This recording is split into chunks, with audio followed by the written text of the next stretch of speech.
Hello అండి అందరికీ. నేను మీ శిరీష. నా morning daily routine and evening దాకా ఎలా ఉంటానో మీకైతే ఈ వ్లాగ్ రూపంలో చూపిస్తున్నాను. ఇంకైతే నేను స్కిప్ చేసేసాను. నైట్ అయితే నాకు అస్సలు ఓపిక లేదు, నిద్ర వస్తుందని పడుకున్నాను. మార్నింగ్ త్వరగా లేసేసి అంట్లు అయితే క్లీన్ చేసుకున్నాను. చాలామంది అలాగే ఉంటారు కదా, నైట్ క్లీన్ చేసుకోకపోయినా మార్నింగ్ త్వరగా లేసి కిచెన్ మొత్తం క్లీన్ చేసుకుంటారు కదా. ఇప్పుడైతే నేను ఇడ్లీ అయితే పెట్టేసుకుంటున్నాను. ఫస్ట్ అయితే ఇడ్లీ పెడతాను. నేను ఇడ్లీ పెట్టిన తర్వాత మా హస్బెండ్ కోసం అయితే రైస్ అంటే లంచ్ బాక్స్ తీసుకెళ్తారు కాబట్టి ఇప్పుడు రైస్ కూడా నేను పెట్టేసుకుంటున్నాను. ఇక్కడ ఎండ వస్తుంది. నేను కొద్దిగా ఎండలో అంటే ఎండ తగలాలి మన బాడీకి, కొద్దిగా ఎండ తగిలేదాకా నేనైతే అలా కూర్చుంటాను అన్నమాట. ఈ బియ్యాన్ని అయితే ఏముందని చూసుకుంటాను. కొద్దిగా బియ్యం నానబెట్టి బియ్యం అయితే పెట్టేసుకున్న తర్వాత ఇడ్లీ కూడా అంతలోనే అయిపోతుంది. నేనైతే బ్రష్ చేసుకున్న తర్వాత ఇడ్లీ కూడా తినేసుకున్న తర్వాత ఇప్పుడైతే బీరకాయ చట్నీ చేద్దామని బీరకాయ అయితే చేస్తున్నాను. అప్పుడు దాకా మా రోహితాక్ష అయితే లేవలేదు. అన్ని వంటలు ప్రిపేర్ అయిన తర్వాతనే మా రోహితాక్ష అయితే లేచిండు. నేనైతే ఇడ్లీ సాంబార్ అయితే ప్రిపేర్ చేస్తున్నాను. మొత్తం అయితే వీడియో పెట్టట్లేదు, స్కిప్ చేసేస్తున్నాను, వీడియో లెంతీగా అవుతుందని.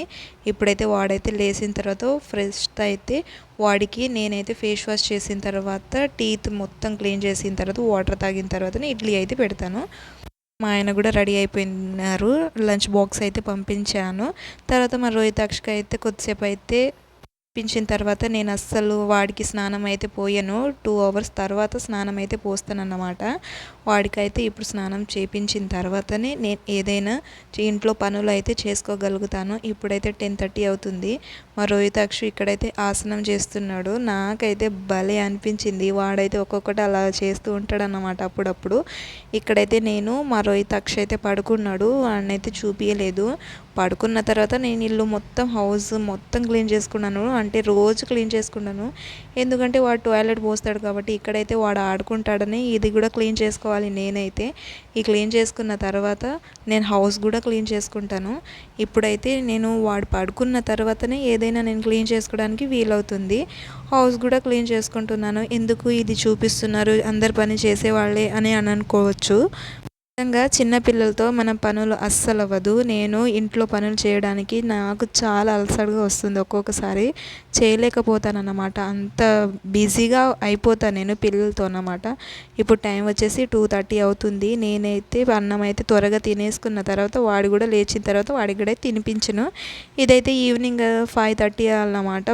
నిన్న వాష్ చేశాను బట్టలు. 2 డేస్కి ఒకసారి నేనైతే బట్టలు అయితే వాష్ చేస్తాను. ఇప్పుడైతే నేను బట్టలు మడత పెట్టుంటే మా రోహితాక్ష కూడా వాడు నన్ను చూసి కూడా మడత పెడుతున్నాడు. ఇలా కాదురా, ఇలా మడత పెట్టాలని చూస్తే వాడు చూస్తాడు, అబ్జర్వ్ చేస్తాడు ఫస్ట్. ఏదైనా సరే పిల్లలు భలే క్యాచ్ చేస్తారు కదా. నాకైతే భలే అనిపిస్తుంది ఒక్కొక్కసారి మా రోహితాక్షని చూస్తే. ఇంట్లో ఫుడ్డే నేను ఎప్పుడైనా మా రోహితాక్షకి ప్రిఫరెన్స్ ఇస్తాను. బయట ఫుడ్ తక్కువ అన్నమాట. బయట ఫుడ్ పెట్టడం వల్ల బ్రెయిన్ అనేది అంత షార్ప్గా ఉండదు. అందుకే నేనైతే ఇంట్లో ఫుడ్ అయితే వాడికి పెడతాను. ఇక్కడైతే నేను తోటకూర అయితే ఒలుచుకుంటే వాడు కూడా నన్ను ఎప్పుడైనా సరే, ఈ రోజనే కాదు, తోటకూర, గోంగూర, మెంతులు ఇవి ఒలిస్తే వాడు కూడా నన్ను హెల్ప్ చేస్తాడు. అమ్మ తీసుకుని గిన్నెలు పెడతాడనమాట. భలే అసలు హుషారు ఉంటాడు మా రోహితాక్ష అయితే. ఇక్కడైతే వాడు ఒలిచి ఇక్కడైతే కింద పెడతాడు, ఒక్కొక్కసారి గిన్నెలో వేస్తాడనమాట. ఇప్పుడైతే తోటకూర కర్రీ అయితే ప్రిపరేషన్ అయితే స్టార్ట్ చేయాలి. మా రోహితాక్షని అయితే ఫస్ట్ అయితే వాడి కోసం నేను గడ్డలు అయితే ఉడకబెట్టాను స్నాక్స్కి.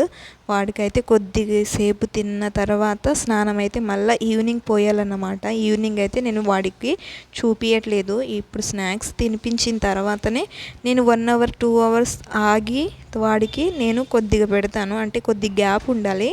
ఇప్పుడైతే రైస్ అయితే కుక్ అయింది. తోటకూర అయితే వాడు ఏరుకొని తింటున్నాడు. ఈవినింగ్ అయితే నేనైతే ఈవినింగే స్నానం చేస్తాను. వాడికంటే మనం ఇంట్లో పని చేసుకుంటూ అలసిపోతాం కాబట్టి మళ్ళీ మా రోహితాక్ష ఎక్కుతూ ఉంటాడు. మొత్తం అలా అయిపోతుంది అన్నమాట రోజు డే మొత్తం మా రోహితాక్షతోనే. పైన చిన్న పిల్లలు ఉంటే కొద్దిసేపు వాళ్ళ దగ్గర పోయి ఆడుకొని కిందకైతే వచ్చేసిన తర్వాత ఇప్పుడు ఈవినింగ్ అయితే స్నాక్స్ పెడతాను. ఆ మధ్య మధ్యలో వాటర్ బాగా ఇస్తాను. ఇదైతే మా రోహితాక్షని స్నానం చేసిన తర్వాత నేనైతే ఫ్రెష్ అప్ అయిన తర్వాత ఇప్పుడైతే అన్నం కూడా నేను కూడా తినేస్తున్నాను. 9:30 అలా అవుతుంది. మా రోహితాక్ష అస్సలు ఇప్పుడు దాకా పడుకోలేదు, వాళ్ళ డాడీతో ఆడుకుంటున్నాడు. నేనైతే అన్నం అయితే తినేసిన తర్వాత కుండ అయితే ఉంది మా ఇంట్లో, మేము కుండ వాటర్ అయితే తాగుతాం. ఫ్రిడ్జ్ ఉన్న మా ఆయనకి కుండలో వాటరే కావాలి. ఇక్కడైతే నేను కుండనైతే నైట్ మొత్తం అలా నింపేస్తాను. పొద్దున కల్లా మంచిగా ఫ్రెష్గా ఉంటుంది అన్నమాట. ఇప్పుడు అంట్లు అయితే ఇన్ని ఉన్నాయి. ఈ అంట్లు కూడా క్లీన్ చేసుకున్న తర్వాత బాదం పప్పు ఇవన్నీ నానబెట్టేసుకున్న తర్వాత నేను మార్నింగ్ తినడానికి నాకు వీలుంటుందని ఇప్పుడైతే ఇవి క్లీన్ చేసుకున్న తర్వాత నేనైతే పడుకుంటాను. 10:30 అలా 11 అయ్యిద్ది రోజు. నాకు ఇలా ఉంటుంది. మార్నింగ్ అయితే ఇలా లేచి నైట్ అయితే అలా అవుతుంది. మీరు ఎలా ఉంటారు కామెంట్ చేయండి, సబ్స్క్రైబ్ చేసుకోండి.